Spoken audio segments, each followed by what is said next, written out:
அன்பான இனிய உறவுகளுக்கு ஆர்வம் கையெழுத்து போட்டு கொடுத்துட்றாரு. இங்கே பைரவியும் கிளம்பிடுதுங்க. அதை விட ஒரு கொடுமை நடக்குதுங்க. அந்த பையன் இருக்கான் இல்லையா, சிந்துவோட சின்ன பையன், அவனுக்கு அவங்க அம்மாவுக்கு முடியாமல் போயிடுது. அவங்க ட்ரீட்மெண்ட் கொடுக்குறாங்க. இங்கே ஸ்னேகா அவனை வச்சு தாங்க அடுத்த கொக்கி சிக்கலை இழுக்க போகுது. அதாவது சிந்துவுக்கும் அந்த கல்யாணத்துக்கும் சம்பந்தம் இல்லை அப்படிங்கிறத நிரூபிக்க போகிறாங்க. அந்த சுல்லானை வச்சு தான் பண்ண போகுது. அதுக்கிடையில் இங்கே பைரவி வந்து அழுகுறாங்க.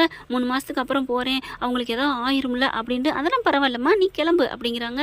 அப்போ தான் கிளம்ப போகும்போது அப்படியே கிளம்புறாங்க, அழுதுகிட்டே கிளம்புறாங்க. அன்னபூர்ணி வந்துடுறாங்க. பைரவி நில்லு அப்படிங்கிறாங்களா.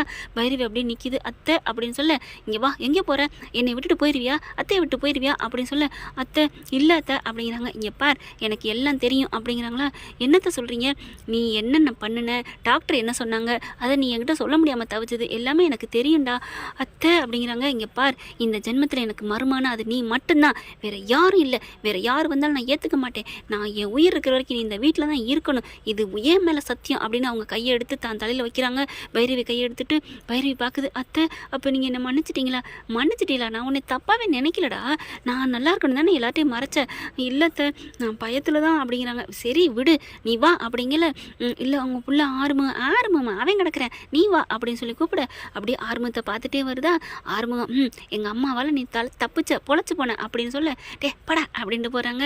நான் கூட நினச்சேன், எங்கேடா பைரவி துடுக்கா பேசணும், அப்படியே ஆறுமுகம் அடங்கி போகணும், அப்போ தான் கதையே இன்ட்ரெஸ்டாக இருக்கும்.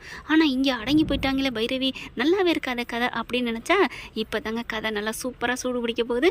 என்ன ஃப்ரெண்ட், இப்படி போனால் நல்லா தானே இருக்கும். பார்க்கலாம் என்ன நடக்க போகுதுன்னு. இந்த பதிவு உங்களுக்கு பிடிச்சிருந்துச்சுன்னா உங்கள் பொண்ணான கையில் ஒரு லைக்கை போட்டு சப்ஸ்கிரைப் பண்ணிடுங்க. Thank you friends.